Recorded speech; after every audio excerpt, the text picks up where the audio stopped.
Et on va y aller. J'ai juste quelques participants à faire entrer. Alors, bonjour à tous, enfin bonsoir à tous. Je suis moi, Annelise Salzer, certains me connaissent, d'autres peut-être pas. Je suis membre de l'ILF, conseil d'administration, voilà. Et j'ai le plaisir d'animer ce book club avec Michael. Qu'est-ce qui nous a poussé aujourd'hui à faire ce book club? C'est deux choses. D'abord, on avait organisé le Lean Summit. Normalement, si on était en situation normale, on aurait fini le summit depuis 24 heures. Voilà, comme vous savez, on ne l'a pas fait pour des raisons que tout le monde comprend très bien. Depuis, on est même tous en confinement et on s'est posé la question, qu'est-ce qu'on pouvait faire, nous, à l'Institut Lean France, pour profiter quand même de ce moment pour apprendre, pour continuer à apprendre. Et on a lancé donc deux événements en ligne, les webinars avec des leaders Lean qui sont en train de vivre leur vie de patron dans la crise et en quoi le Lean peut les aider à avancer sur ces sujets. Et puis, donc ça, c'est le mardi à 13 h, animé par Catherine Chabiron. Et puis, ce book club avec Michael, donc tous les jeudis, que nous tiendrons. Donc là, c'est le premier, et nous le tiendrons donc tous les prochains jeudis de confinement, en espérant qu'il n'y en ait quand même pas trop. En tout cas, oui, ce serait mieux. voilà, ce serait mieux. Bon, on a un petit mois devant nous au moins, ça on le sait quasiment. Voilà, on sait donc qu'il y en aura au moins 4-5 encore à venir. Voilà, Michael, j'imagine, mais peut-être que je me trompe, que tout le monde te connaît déjà. En tout cas, tu es un auteur Lean qui a beaucoup contribué d'abord à écrire dans nos bibliothèques. On va pas commencer par, en tout cas, regarder un de tes livres ce soir, mais peut-être que ça viendra. Et puis, voilà, on sait que tu es un des auteurs de la stratégie Lean et de comment devenir un leader Lean qui vient de paraître. Donc, vraiment un chercheur en ligne très actif et donc évidemment fondateur et membre de l'ILF. L'idée donc c'était de prendre un livre et puis d'essayer d'en discuter avec vous, que vous l'ayez lu ou pas. J'ai eu quelques questions de certains d'entre vous pour savoir s'il fallait avoir lu le livre. Si vous l'avez lu, tant mieux, on en discute. Et si vous ne l'avez pas lu, l'idée c'est peut-être qu'on vous donne envie de le lire et au travers de cette discussion qu'on va avoir avec vous pendant 45 minutes environ. Ce soir, on a choisi, alors, hop, je vais essayer de vous le montrer mieux, peut-être, où est-il? Ce soir, on a choisi donc ce livre-là, voilà, qui est le Lean au service du client. Un livre écrit par Dan Jones et Jim Womack en 2006, paru en France en 2011. Alors, Jim Womack et Dan Jones sont plutôt les auteurs très connus, enfin en tout cas ils sont très connus ou beaucoup plus connus par l'écriture de leur premier livre qui a été le système qui va changer le monde, et puis après Lean Thinking, le système Lean. Et là, c'est leur troisième livre ensemble qui parle évidemment du client et qui nous a semblé un bon point de départ pour commencer ce book club ensemble. Voilà. Et alors, moi, j'avais envie de commencer cette discussion sur ce livre en allant. Alors, hop, je vais essayer.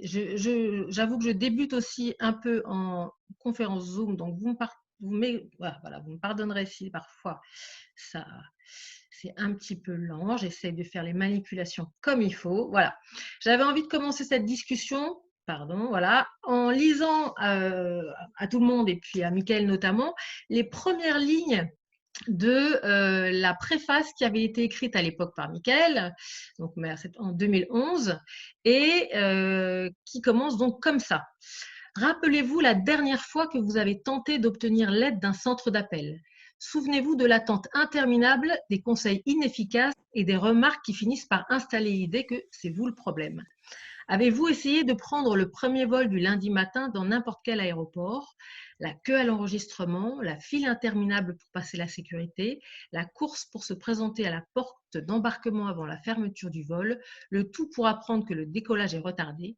Ou bien tout simplement avez-vous dû faire réparer votre lave-linge et conclu éventuellement avec l'assistance du technicien qu'il était plus simple d'en acheter un neuf? Alors, du coup, Est-ce que, Michael, la situation a changé aujourd'hui ou tu pourrais écrire la même chose? On sent la douleur du type qui fait des gembas et qui passe son temps dans les aéroports et dans les gares. C'est un peu ça. Euh, et, et- bah, aujourd'hui, c'est difficile parce que nous sommes dans des circonstances quand même assez étonnantes, extraordinaires et malheureusement, de plus en plus, parfois tragiques parce qu'on est, de ce que l'on entend autour de nous, on est tous de plus en plus touchés par des proches ou des gens qui sont malades autour de nous. Donc, c'est un peu difficile de répondre à ta question. Mais je crois surtout que ce livre a été, en fait, ce livre a été très en avance sur son temps à l'époque où il est sorti. Et Jim et Dan ont vraiment vu quelque chose. En fait c'est une surcorrection par rapport à leur livre qui a été très très célèbre, qui est Lean Thinking, c'est le système Lean, où ils avaient les 5 principes du Lean. Et le premier principe, c'était la valeur pour le client. Et là, il y a 3 pages, et le reste du livre, ou 4 pages, et le reste du livre, il y a tout le livre sur les autres principes. Et là, ils se sont dit, puisqu'ils n'étaient pas très clairs sur ce qu'ils voulaient dire sur la valeur pour le client à cette époque, qu'ils allaient faire un livre tout entier dédié à comprendre ce que c'est la valeur du client. Et, et je me souviens qu'à l'époque, c'est un livre qui a été assez mal compris parce que tout le monde était tellement obsédé par les processus opérationnels, encore maintenant, c'est faire marcher les trucs, optimiser, tous ces machins-là qu'on entend depuis, que le regard sur le client a surpris. Et en fait, je pense qu'ils avaient vu totalement juste. Et que le livre est bizarrement encore plus actuel maintenant, enfin, hors les situations dans lesquelles nous sommes à l'heure actuelle, mais qu'avec le développement des outils digitaux, avec le développement des services, ce qui a fait aussi des, beaucoup de retrait de tout ce qui est personne à personne et des façons traditionnelles de faire les choses, je crois que le livre est encore plus... Enfin, il tombe encore plus juste aujourd'hui parce que la situation ne s'est pas améliorée. Je pense qu'elle s'est plutôt détériorée du point de vue du client. Donc d'un côté, on vit une époque magique, donc on peut, c'est extraordinaire. C'est une baguette magique, c'est-à-dire je clique sur un truc et et un carrosse apparaît, ça s'appelle Uber, ou j'appuie sur un bouton et un colis apparaît, c'est Amazon. Et d'un autre côté, rien ne marche. D'un autre côté, il faut s'y reprendre à 3 fois pour faire quoi que ce soit. Et c'est ce qu'avaient vu Jim et Dan. Et en fait, je pense que le livre est plus d'actualité bizarrement maintenant qu'il était à l'époque. Alors, moi, j'avoue que quand j'ai lu ce livre la première fois, donc là, je l'ai relu pour le book club, mais je l'avais lu déjà il y a quelques années, et effectivement, il m'avait semblé tellement pertinent que, enfin, il a vraiment changé mon regard de consommateur. Et quand je vais même faire des courses pour acheter quoi que ce soit, voilà, j'ai en Oui, ça tête devient ce livre. insupportable. Voilà, et ça devient insupportable. Et je me fais engueuler par mes enfants parce que je suis jamais contente. Voilà. Mais maman, arrête. Voilà. Ne dis pas au monsieur qu'il a mal fait parce qu'il va pas être content. Je dis non, mais c'est pas le monsieur. Mais bon, voilà. Donc en tout cas, ça m'a vraiment marqué à l'époque, et notamment parce qu'il était question des services, et que jusqu'à présent, dans les livres d'avant, que j'avais lu moi en tout cas avant, il était surtout question du manufacturing d'une part, et puis des produits d'autre part. Et donc là, je trouve que c'était le premier livre que moi j'ai lu à l'époque qui abordait la question des services. Or, il se passe pas la même chose quand on achète un produit ou quand on achète un service. Un produit, c'est quelque chose qui va nous permettre de faire une action qu'on a envie de faire, de nous rendre autonomes. Je veux acheter un grille-pain, j'achète mon grille-pain et je vais pouvoir griller mon pain toute seule. Et globalement, une fois que mon grille-pain marche, on va dire, tout va bien. Le service, c'est un petit peu différent parce qu'en fait, c'est voilà, il y a un processus, il y a plein de gens qui peuvent être touchés, il y a des phases différentes, ça peut s'étendre dans le temps, et on voit bien que là, le service, du coup, c'est pas la même relation qu'on a à ce moment-là de l'interaction, c'est même pas une interaction, et le service, ça va nous assister dans notre résolution de problème, mais ça ne va pas probablement nous donner enfin, Plus la même d'autonomie, oui, non, opérationnalité qu'un produit. non, je pense que c'est intéressant ta distinction parce qu'on voit bien que dans le produit, on reste autonome, alors que dans le service, il y a toujours un accompagnement avec de la personne. Moi, je pense qu'une idée révolutionnaire du livre, vraiment révolutionnaire, parce que ça, comme je suis d'accord avec toi, ce livre change ton regard, c'est la notion d'un processus de consommation. On a tendance à penser que la consommation est naturelle et magique, mais en fait, ce que le livre montre bien, c'est que pas du tout. la façon dont il y a un processus de production, si je le mets en horizontal, Mmh. en En face à vertical, face? en Mmh. face à face, oui, en face à face, il y a un processus de consommation. Et je trouve que c'est une idée extraordinaire et elle est particulièrement pertinente dans ce que nous vivons à l'heure actuelle. Parce que ce que nous avons à l'heure actuelle, avec le télétravail, avec la pression sanitaire que nous allons vivre, c'est que le processus de consommation, on le vit tous au quotidien quand on va faire nos courses en ce moment, le processus de consommation est en train de changer radicalement et, et se pose complètement différemment. Et du coup, il est bien évident que les entreprises de production vont être obligées à s'adapter, non pas justement sur les contraintes de production qu'elles ont à l'actuelle, mais sur le changement qui est en train de s'opérer sur le processus de consommation. Et je pense que ça va être très difficile d'une part, mais aussi très intéressant, et que ce regard que la consommation est un processus peut vraiment nous aider pour comprendre ce qui se passe et comprendre le fait que les clients sont dans des situations nouvelles et ont besoin d'aide sur des sujets nouveaux. Alors, du coup, en fait, c'est ça que nous montre le livre et je vais essayer de trouver là notre ami, hop. Dans le livre, on a cette idée et je vais trouver le bouton pour avancer, voilà. D'un exemple de processus de consommation avec Bob qui veut faire, voilà, qui veut faire réparer sa voiture par un garagiste et on voit bien justement que on peut faire voilà, vraiment le game bas du consommateur et de ce Ouais, qu'il va ouais, vivre ouais, ouais, ouais, tout à fait, tout à fait. Ça, c'est dans, vraiment un des points forts du livre. voilà, il va sans cesse avoir des choses qui vont lui arriver et des choses qui vont lui arriver qui vont pas être forcément d'ailleurs qui vont pas être forcément confortables à vivre et agréables et satisfaisantes. Et ça pose bien la question d'ailleurs de comment on peut travailler sur la satisfaction d'un client quand on est dans un service et donc dans un processus où où il y a plein d'étapes et où effectivement chaque étape peut être génératrice de problèmes en fait. Bah, le problème, c'est la deuxième idée révolutionnaire du livre. Et ça, maintenant, ça nous paraît moins révolutionnaire, mais à l'époque, ça l'était vraiment. Moi, j'ai eu la chance de rencontrer Dan parce qu'il m'a aidé à publier le Goldmine aux États-Unis. Et donc, on discutait dans ces années-là, c'était en 2004. Et c'était les années où on s'est rendu compte que tout le monde était obsédé par l'amélioration de process chez Toyota, mais qu'en fait, Toyota ne s'exprimait pas comme ça. Toyota parlait jamais de process, ou pas comme ça. En tout cas, il parlait de procédés techniques, mais il parlait beaucoup de problèmes. Et c'est les époques où on a commencé à prendre ce qui paraît évident dans le Lean maintenant, cette vision problème. Et donc, cette idée que la consommation est un problème qu'on résout pour le client. Et d'ailleurs, que la qualité de la consommation ou la qualité du service, c'est qu'on résout ce problème complètement et sans gâcher de temps, sans perdre de temps pour le client. Ça, c'est une deuxième idée. Mais ce changement de regard, et ça, le livre, on voit bien la transition, parce que c'est un livre qui parle encore énormément de processus, Mm. mais qui a commencé à aborder les choses comme à structurer son discours en tant que problème. Et donc évidemment, quand on voit le processus de consommation, on voit les problèmes qui se posent et on voit toutes les opportunités que présente et le digital et la technologie pour enlever des problèmes, en pose d'autres. Et surtout, je pense que par rapport à la situation actuelle, on voit que si on voit ça comme ça, le jeu de problèmes qu'a le consommateur et le jeu de problèmes qu'a le producteur vient de changer.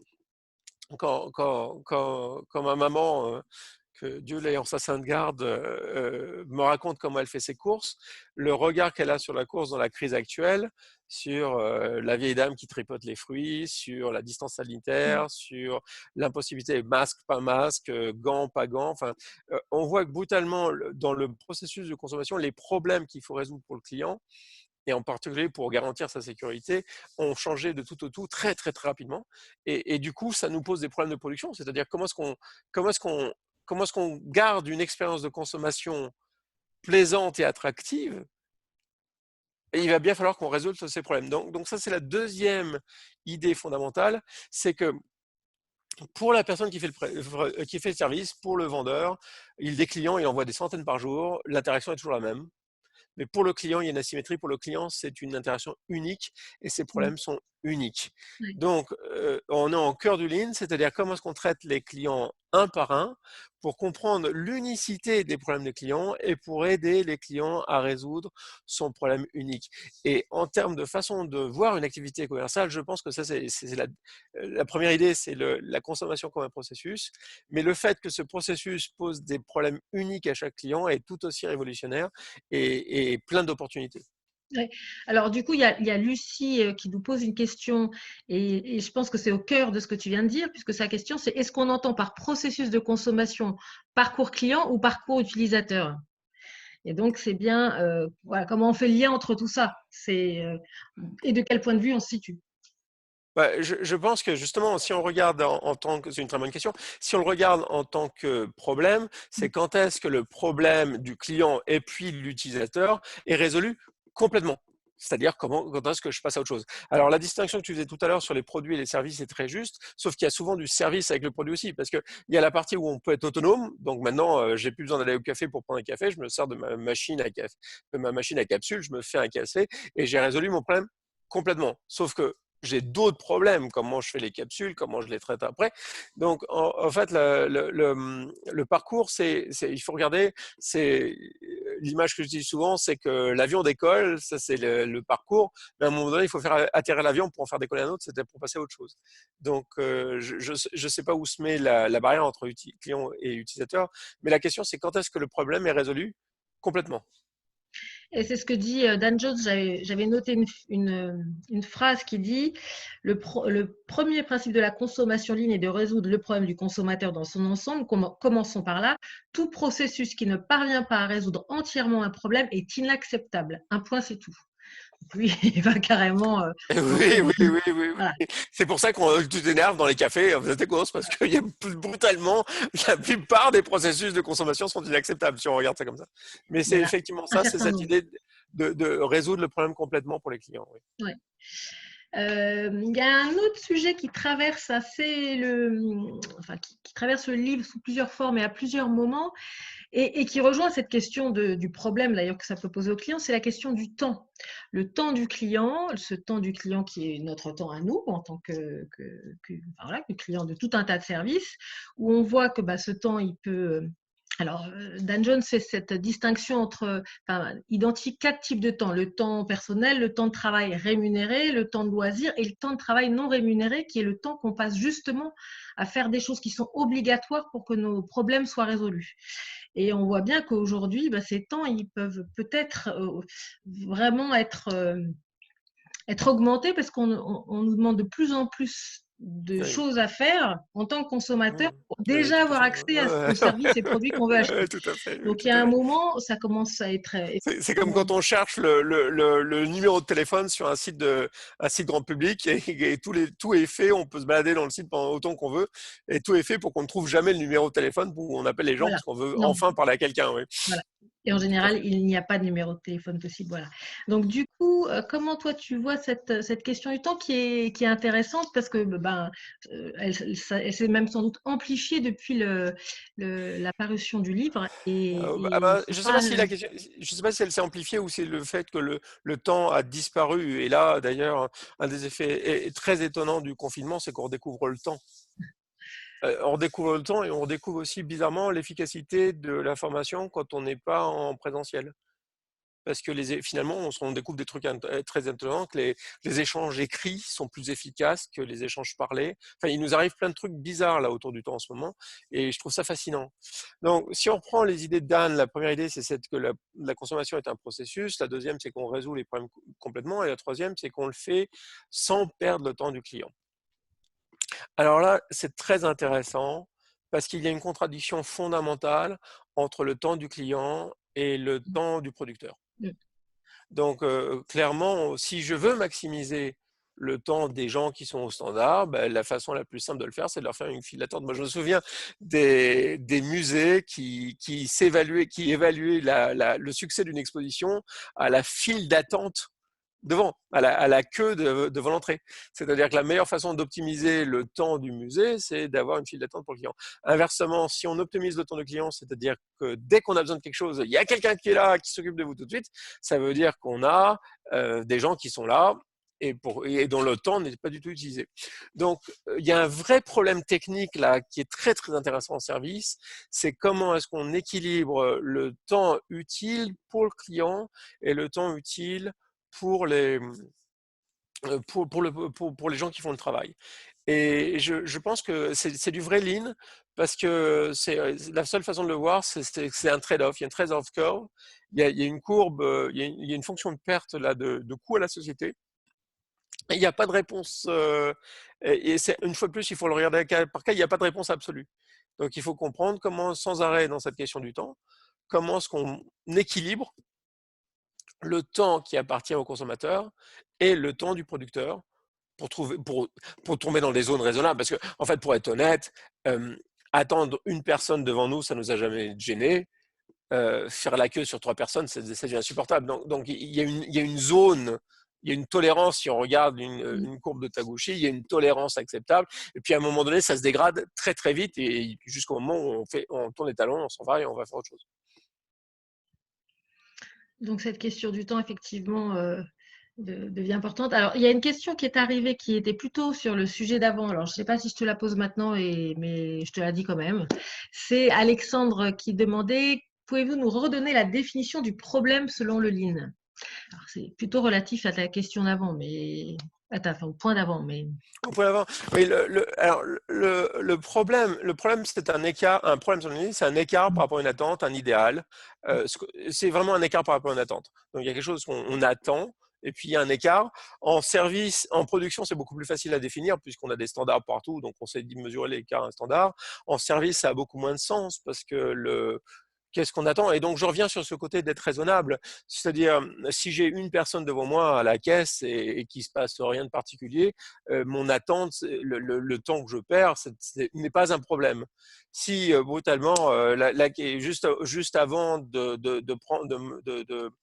me faire passer à la caisse, le type se lève et puis va faire autre chose et qu'il me plante là, le temps commence à compter énormément. Donc là, j'ai un problème. C'est-à-dire que c'est un écart par rapport à mon attente. Donc, c'est comme ça que je gérais le problème. j'avais repris quelques slides, hop, qui étaient aussi dans le bouquin, où on voit qu'en plus, cette question du temps, par rapport à voilà, voilà, au temps Oui, mais notamment. tu vois, on peut vraiment faire une courbe de perte, on peut voir comment ça s'accumule. On peut faire une courbe de perte cumulée du temps selon l'ensemble du processus, tout à fait. Voilà. Et donc là, elle est à la fois du point de vue du client, qui Oui, perd son temps ouais. quand ça se passe pas Oui, bien ben on pour voit lui, la confrontation, oui, et du point de vue du producteur. et du point de vue du fournisseur, lui aussi, de toute Ouais, façon, ouais, il est aussi confronté à une perte de temps, puisqu'en fait, quand on regarde son temps utile, en tout cas, oui, oui, tout à fait. par rapport aux 220 minutes où il s'est occupé de la voiture de Bob, finalement, son temps créateur de valeur n'a été que 35 minutes. Donc, on peut bien imaginer que lui aussi n'est pas extrêmement content de ce qui se passe d'un point de vue du temps, et que travailler sur le gain de temps de l'un, en tout cas sur le moins de gaspillage de l'un, peut aussi aider évidemment à travailler sur le gain de temps de l'autre partie également. Et ça, c'est effectivement, dès le début, je pense que Dan Jones dit, ça serait vraiment bien qu'on arrive à bosser ensemble dans une logique Ensemble, oui, oui. de gagnant, gagnant, gagnant à chaque niveau, parce qu'en fait, on est tous insatisfaits des situations qu'on vit. Je crois que ce qu'on voit vraiment, quand on pratique le lean, c'est d'abord, c'est une attitude, c'est-à-dire sur la sécurité des clients et des gens qui travaillent avec nous, et deuxièmement, sur la protection ou la satisfaction des clients, résoudre leurs problèmes, ce qui nous amène tout de suite dans des problèmes logistiques. Ouais. C'est-à-dire qu'en fait, tous ces problèmes sont que des problèmes de logistique, à nouveau, parce qu'il y a ce décalage entre le temps d'attente pour les uns et le temps d'attente pour les autres. Le fait qu'on a du work in process partout, on démarre des trucs partout, il faut les clore, il faut finir, il faut compléter les trucs, il faut finir les problèmes, il faut finir les actions. C'est des problèmes logistiques. Et je pense qu'il y a un truc aussi qui apparaît dans le livre et qu'ont vraiment vu Jim et Dan, parce que ce qu'il faut se remettre dans le contexte, c'est que avant le système qui a changé le monde, personne ne le voyait, c'est que la logistique, c'est une somme de détails. C'est-à-dire que dès qu'on a quelque chose de logistiquement très imbriqué, ça s'arrête sur des choses auxquelles on ne s'attend pas. Mais c'est vraiment la mauvaise pièce au mauvais moment. C'est un défaut qui se glisse mal, qui se goupille mal. Et c'est qu'en fait, le fait que tout fonctionne, c'est que tout le monde résout des petits problèmes sans arrêt. Et c'est ça toute l'idée géniale du Kaizen. Et je crois que l'autre chose que le livre, si je me souviens bien, l'autre chose que le livre fait vraiment apparaître, c'est et qui est très très très pertinent pour ce qui nous arrive aujourd'hui, parce que là, je pense qu'on risque d'avoir une surprise une fois qu'on sort de notre confinement, on risque de reprendre une leçon de logistique. C'est-à-dire que dans la complexité et l'intégration des supply chains aujourd'hui, ça peut paner n'importe où. Et si on n'est pas en train de régler les problèmes logistiques sans arrêt, on a du mal à sortir le résultat. Alors, quand on discutait de cette masterclass, pardon, de ce book club, j'étais en train de, j'ai une longue conversation avec Dan en disant, on va reparler de ce bouquin. Qu'est-ce que tu en penses? Et il m'a surpris de plusieurs façons. C'est marrant d'avoir un regard actuel sur le livre, et en particulier sur ce point-là, en disant finalement, quand on voit les médias, quand on voit les idées générales, on voit maintenant la consommation comme un résultat et un coût. C'est-à-dire, on voit partout dans la lettre que la nouvelle app, elle fait ça, le service, il fait ça, a un coût, etc. Et plus personne ne se pose la question du détail des séquences logistiques, de l'engagement des gens qu'il faut dans la résolution de tous ces problèmes au quotidien sans arrêt pour que ça marche. Et là, moi, c'est ce que je vois en ce moment dans ce qui nous arrive. On a au total une crise sanitaire. On a une crise sanitaire qui va se résoudre avec des nouvelles pratiques d'hygiène. Il faut du gel, il faut des gants peut-être pas, il faut des masques, il faut des gants, je me trompe, il faut faire attention où on met les mains. Enfin, on a un problème de logistique de l'hygiène à mettre en place. Et par rapport à ça, on a des discours qui sont totalement différents, qui ignorent totalement la partie logistique et le fait qu'on n'a pas assez de masques, on n'a pas assez de gel, on n'a pas assez de tests, on n'a pas assez de respirateurs.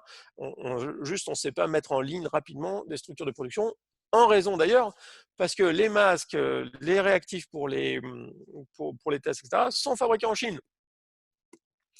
Donc, l'autre question logistique qui va se poser, qui vient pour résoudre complètement les problèmes de mes clients rapidement, il faut avoir des capacités de production localisées qui nous permettent de le faire. Parce que si les supply chains c'est ce qu'on voit dans les dessins de tout le livre, on se rend compte que si les supply chains sont totalement étendus, et ben, dès qu'il se passe le moindre truc, ça va devenir très très compliqué.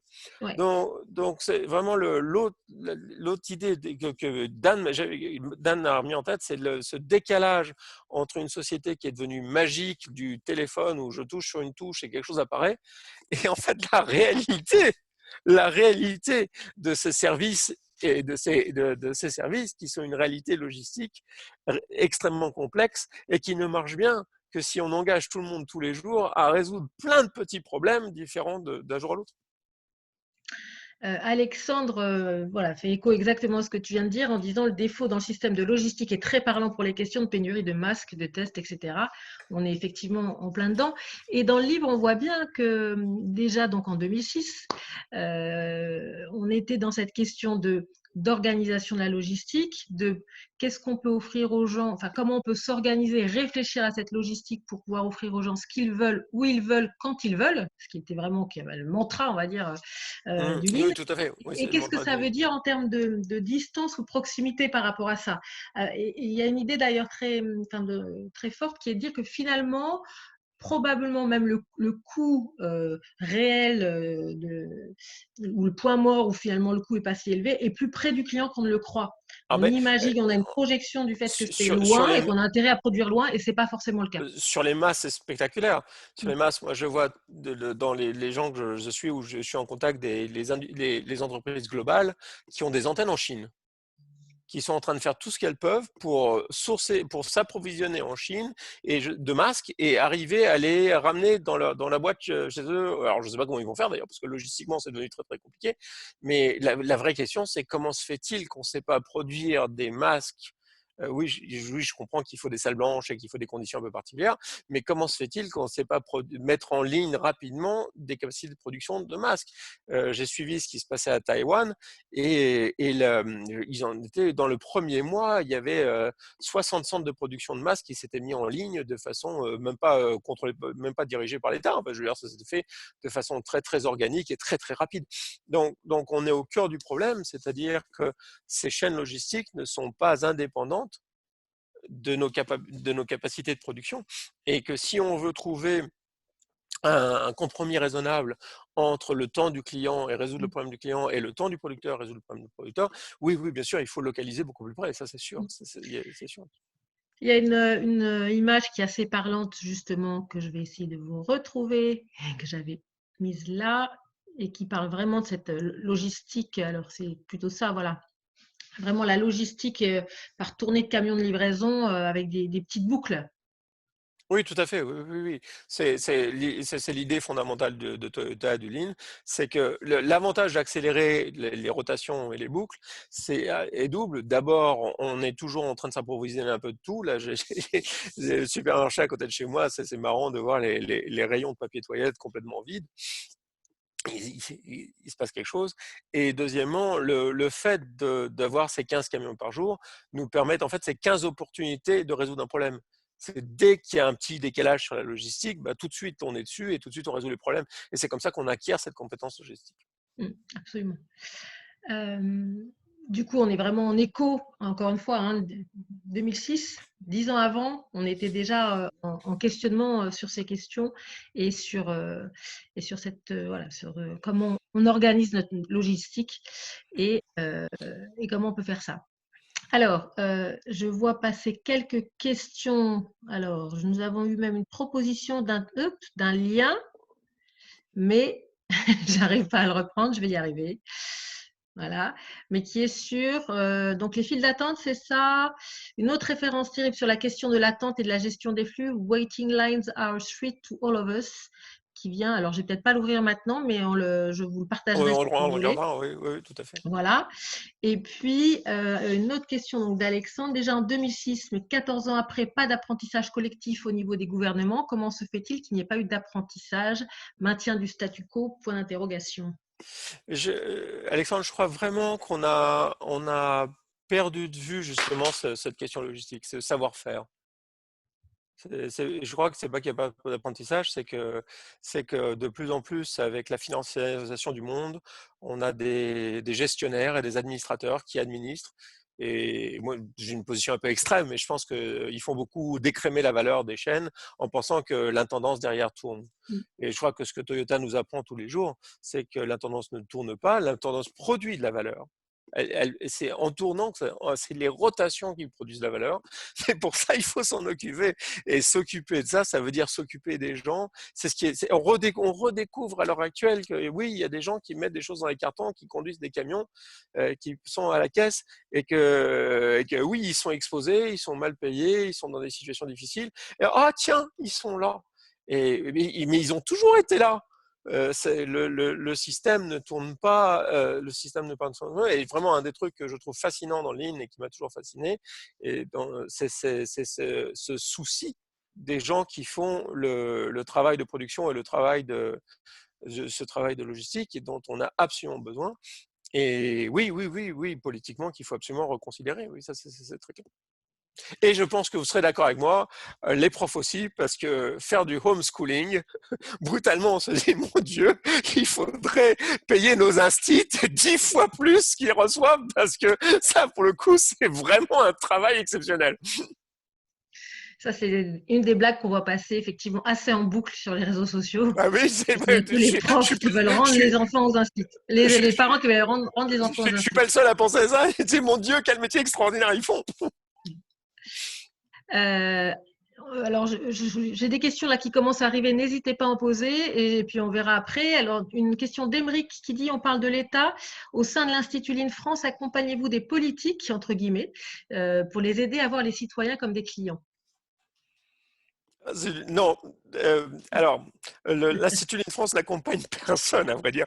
On est une communauté de gens qui se retrouvent pour discuter de ce qu'ils font. Et dans ce cadre-là, non, non, il n'y a pas de politique qui nous ait rejoint jusqu'à présent. Euh, on a quelques, comment on appelle, on a quelques gens de l'appareil de l'État qui sont là au niveau pour des questions opérationnelles, mais de la politique, non. En même temps, pour connaître par exemple les hôpitaux, les choses comme ça, on est déjà presque à un niveau politique quand on est dans les services publics, On est confronté à des questions politiques. en tout cas. Voilà. Alors, quand on travaille avec Mm. les hôpitaux, les trains et les aéroports et les très grosses structures comme ça, et on a la chance de, là pour le coup, oui, avoir des gens parmi nous qui, dans notre communauté, qui travaillent là-dessus, ils sont beaucoup confrontés aux politiques. Mm. Mais justement, la difficulté du Lean, c'est que ça apporte un regard très terrain et très faire marcher. Et le point du Lean, c'est on va d'abord regarder les risques à l'interruption de continuité de satisfaction, de soins, de services, etc., et de savoir comment on le gère. Et donc, c'est des questions c'est des questions qui se marient mal avec les questions politiques. La politique, enfin, je pense que pour aller jusqu'au bout de ma pensée là-dessus, je pense que revenons au livre de Dan. Je crois que quand on arrive au niveau politique, moi, ce que j'ai vu dans les grandes institutions, c'est qu'ils ont renoncé à résoudre les problèmes des clients Mm. et qu'ils vont faire de la com à la place. Et alors, si je suis d'accord que quand on fait du lean, on devient dingue à la façon absurde dont ça traitait certains des problèmes des clients. Mais alors le fait qu'en plus, on te rajoute une couche de com en t'expliquant, tu sais, quand tu es coincé dans le train, et que en plus, tu as tous les 5 minutes un message qui va t'expliquer pourquoi tu es coincé dans le train, et que combien de temps ça durera, et qu'on te redira quelque chose, bon, c'est vraiment pénible. Mais je crois qu'il s'est passé quelque chose en politique de la prise de responsabilité sur résoudre le problème qu'on voit plus et que beaucoup de gens pensent que si on communique bien sur le problème, ça passera. Ce qui est manifestement pas le cas parce que bon, il faut que les choses marchent, quoi. Peut-être pour revenir au livre, mais en écho à ça, c'est aussi l'idée que on est dans voilà, une gestion plutôt centralisée et avec des gens qui administrent des systèmes et donc du coup qui ont peu de plan B, plan C, plan D. Or, c'est ça que c'est l'inverse du Lean, hein. Le Lean, c'est comment on n'essaye pas de résoudre, enfin, d'être tout le temps sur un même schéma, mais d'être très attentif aux conditions, aux circonstances, au Oui, oui, contexte oui, et de tout à fait. savoir ajuster sans cesse sa façon voilà, d'agir au contexte dans lequel on est et même d'un point de vue marketing, c'est-à-dire une famille n'est pas une famille avec deux personnes, un chien et un chat, mais une famille qui a un chien, deux enfants, un chien, un chat, mais qui va, quand elle a le temps, au supermarché qui est loin, quand elle n'a pas le temps, au supermarché de proximité. Et donc, il faut pouvoir lui donner dans ces deux cas de figure, dans ces deux contextes, de quoi satisfaire ses Oui, oui, envies. oui. Voilà. Et donc, c'est aussi La cette... vieille Ouais. notion de segmentation n'a aucun sens dans le monde moderne, c'est sûr. Les mêmes personnes se comportent de façon très différente sur les situations dans lesquelles ils sont. Et justement, c'est le but du Lean, c'est de résoudre les problèmes des clients qui sont là. Absolument. Voilà, On dans est le d'accord. contexte dans lequel ils sont. Un par un, dans le contexte dans lequel Voilà. ils sont, on est tout à fait d'accord. Oui. Alors, une question qui est arrivée que je vais essayer de remonter. Voilà, non. je suis, je vais trop vite. Alors, de Lucie, finalement, cette impatience du temps client n'a-t-elle pas été engendrée par le système lui-même? À partir du moment où certains ont proposé des délais de livraison très courts pour se démarquer de manière concurrentielle, chaque consommateur a augmenté son niveau d'exigence. C'est très possible. C'est très possible. En fait, je me souviens très très clairement le, la première réalisation du Lean, avant que le Lean soit le Lean, c'était ça. C'était le time-based competition. C'était le fait que le temps était le sujet compétitif de base. Et alors, ce qui n'est pas faux quand même, c'est que le temps est la seule quantité dont nous n'ayons pas plus. C'est la seule quantité qu'on ne peut pas augmenter. On peut trouver plus d'argent, on peut trouver plus de moyens, on peut trouver plus de tout. On n'aura jamais une seconde de plus dans la journée.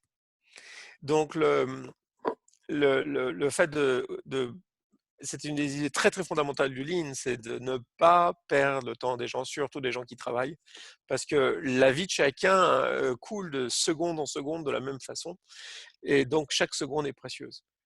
Et que chaque temps qu'on rend au client est quelque chose pour lui en faire quelque chose. Alors le fait que, particulièrement avec le digital, le temps rendu, c'est ce qu'on a vu, le temps de loisir rendu, c'est rempli de tas de trucs qui sont complètement Plus ou moins utile. addictifs et plus ou moins utiles, mais certainement qui vous bouffent tout le temps disponible. C'est vrai aussi. Je pense pas que ça vienne je pense pas que ça vienne du même chose. Mais c'est clair que nous, ce qu'on essaie de faire, c'est de rendre le plus de temps disponible aux clients. Et oui, c'est vrai, c'est peut-être une des causes du problème. Une question qui est arrivée en même temps et là qui est aussi très dans l'actualité de Peric. Et le Lean va avoir très mauvaise presse avec le just in time qui est compris à l'opposé du autant juste, pas certain que les politiques aient envie d'en faire. Ah ben, je suis sûr que les politiques n'ont pas envie d'en faire, hein. Mais ce qu'il faut voir, c'est que ouais, moi je me souviens comment il s'appelait ce candidat là, son nom m'échappe, qui disait du mal lors des présidentielles. C'était Hamon, Benoît Hamon. Oui, oui, Benoît, c'est ça, Benoît. Benoît Hamon. De ce que je sais, c'est que dans l'ensemble, il ne faut pas dire du mal du Lean parce que ça porte malchance, hein. Mais alors, en fait, ce que le Lean révèle, ce que le Lean révèle, c'est la pensée des enfants de 10 ans. Quand la pensée enfantine, c'est tout est non seulement blanc et noir, mais tout est extrêmement blanc, extrêmement noir. Je pense que vous êtes tous en train de discuter avec vos enfants de ce qui se passe, etc. Et vous voyez, les raisonnements enfantins sont jamais des raisonnements nuancés. C'est, il va tout se passer ça ou il va tout se passer ça. Et donc, souvent, malheureusement, les systèmes médiatiques et les systèmes politiques, souvent parfois des grands intellectuels remontent de la pensée enfantine. C'est la polémique sur les masques est absurde. Donc, oui, si on avait des stocks pleins de tout le temps, quand on a 10 ans, on se dirait qu'il n'y aurait plus aucun problème. On aurait tout résolu puisqu'on avait des stocks pleins. La réalité de ces stocks, c'est ce qu'on sait nous dans le Lean, c'est que les masques étaient périmés, perdus, des masques, il y en avait partout, tous les ministères en avaient, ils ne savaient pas les retrouver, ils ne savaient pas sortir les palettes, ils ne savaient pas les acheminer aux endroits où on avait besoin. C'est ça la réalité. Donc je pense que les attaques sur le juste à temps, c'est tout le contraire.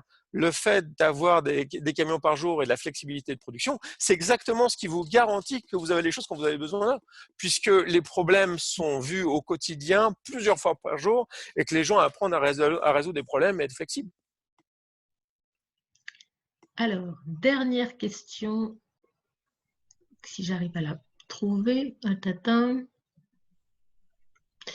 De Lucie, non, ben voilà, c'était celle que j'avais lue, ou il y en a une autre? Ah non, voilà. Il y a le temps objectif, celui de la science, mais aussi le temps subjectif, la durée, avec des changements sur la relation au temps.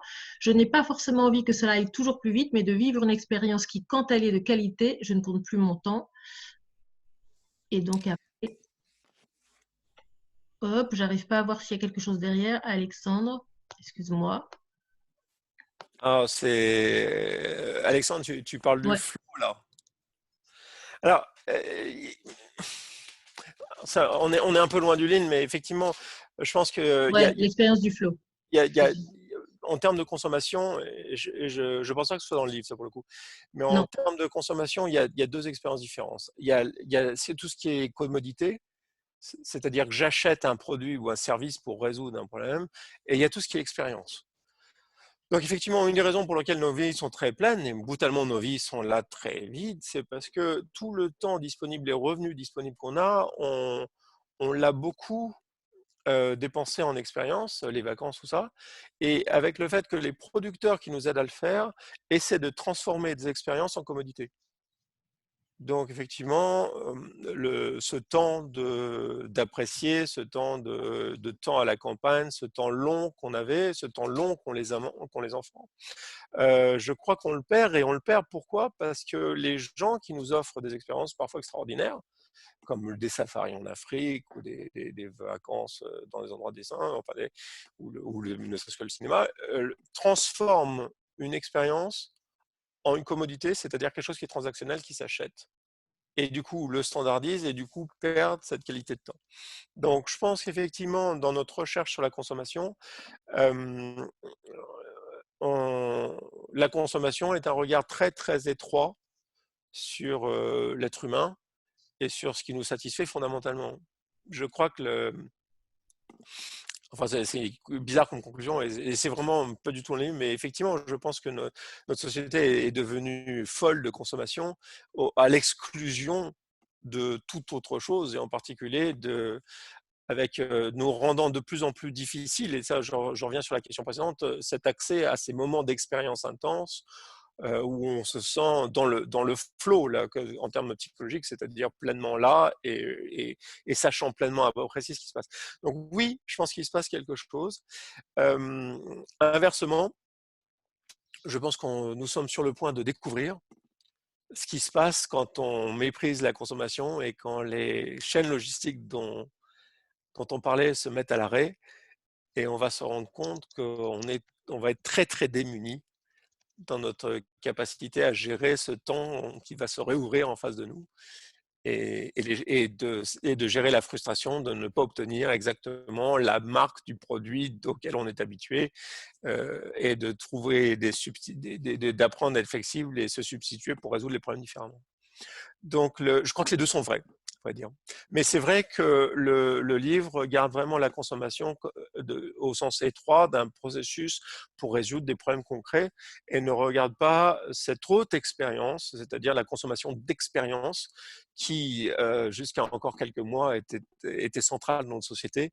Mais je ne sais pas du tout de ce point de vue-là où on va et je pense que le monde est en train de vraiment de changer là parce on est attaqué par quelque chose auquel on ne s'attendait vraiment pas. Et du coup, pour le coup, j'ai aucune idée de si c'est toujours pertinent. Alors, le temps tourne très vite.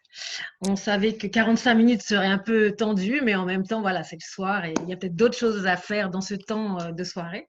Peut-être juste pour conclure, Mickaël, à propos du livre dont on vient de parler ensemble, la meilleure raison pour le lire, la chose qui fait que c'est intéressant de le lire encore maintenant, 10 ans après, par rapport à voilà, la théorie du lean et ce qu'il a pu apporter à son époque. Ah, vraiment, je pense que cette idée de la consommation comme un processus, c'est une idée révolutionnaire à plein de points de vue et très d'actualité, partout, particulièrement maintenant que les processus de consommation est en train de changer radicalement. La partie, par exemple, il y a une liste très intéressante d'Anne Jones des besoins de, des besoins de consommation que je n'ai pas tout de suite en tête, mais tout ce qui est hygiène va pas repartir. Les nouvelles pratiques, ce qu'on voit déjà quand on va en Asie, enfin je veux dire, ils ont un coup d'avance. Moi je me souviens d'être en Asie juste après le SARS et je comprenais pas, hein, je comprenais pas les caméras, je comprenais pas les prises de température, je comprenais pas les masques partout. Et ben maintenant j'ai compris. Et donc je crois que de regarder la consommation comme un processus qui est en train de changer parce qu'il a des problèmes nouveaux, et vraiment c'est une claque que le livre apporte et apprendre à faire la cartographie de la consommation comme le fait le livre, je pense que c'est vraiment le livre mérite d'être lu parce que précisément ce processus est en train de changer et va changer parce que maintenant que Covid est avec nous, Covid ne va pas partir magiquement. Et donc, on va avoir, comme on a su apprendre à gérer la grippe, ou comme on a su gérer le SARS, comme on a su gérer toutes ces maladies contagieuses et difficiles, ça va changer nos façons de consommer et nos façons de travailler. Donc on sait que c'est là, on ne sait pas très bien comment. On commence à y voir un peu plus clair, je pense. Ça va forcément passer. Toutes les solutions dont on nous parle sont des solutions très court terme. Je ne vois pas comment on va pas finalement entrer dans des solutions d'hygiène. L'Asie, on a l'expérience avant nous. Et donc, le processus de consommation va changer. Je pense que comme on a tellement, tellement de commodité par rapport à l'expérience, on a besoin de consommation agréable, sympathique. Moi, je suis le premier à faire en anglais, on appelle ça retail therapy. C'est me soigner en achetant des choses. Il faut que ça reste agréable dans des conditions maintenant d'hygiène beaucoup plus exigeantes. Je ne sais pas comment on va faire. Mais le livre, de ce point de vue-là, Mm. même s'il est Absolument. hors de ce contexte, ça a Ouais. été vraiment, vraiment un Donne truc des qui, on bonnes dit, questions. ça Ouais. donne des clés, ça donne des questions, ça vous ouvre les yeux, et vraiment, de ce point de vue-là, il faut absolument le lire, parce que ne faites que le relire, là, quand tu as eu l'idée de démarrer avec ce livre-là, de le relire, je me suis dit, ah oui, tout ce que j'avais oublié, et c'est un regard très fort sur ce qui nous arrive à l'heure actuelle, et je pense très utile. Super. Eh ben, on va s'arrêter là pour ce livre-là, en espérant vous avoir voilà, pu partager en tout cas les quelques notions qu'on avait trouvées et puis vous donner envie de le lire surtout. On a déjà choisi le prochain, on ne les a pas encore tous choisis et je vais essayer de vous l'afficher si j'y arrive avant de partir. En vous remerciant déjà tous et toutes pour votre participation ce soir à ce premier book club. Voilà. Donc la semaine prochaine, le 2 avril, on change de continent et on va étudier Workplace Management de Taishi Ono. Il est disponible en tout cas sur Kindle, pour ceux d'entre vous qui souhaiteraient le lire avant, alors que celui de Dan et de Jim n'était pas forcément très facile à trouver. Je ne sais même pas s'il existe en français en Kindle en tout cas. Donc, à vos livres si ça vous intéresse pour Workplace Management la semaine prochaine. Et on essaiera d'être encore un peu plus fluide et de prendre peut-être plus de questions. En tout cas, merci encore à vous de cette Merci à tous, première avec nous. merci à toi, Anne-Lise, Merci, c'était Mickaël. super. Merci beaucoup. Ciao. Merci beaucoup. Bonne soirée, à bientôt. Bonsoir. Merci. Merci beaucoup, bonne soirée.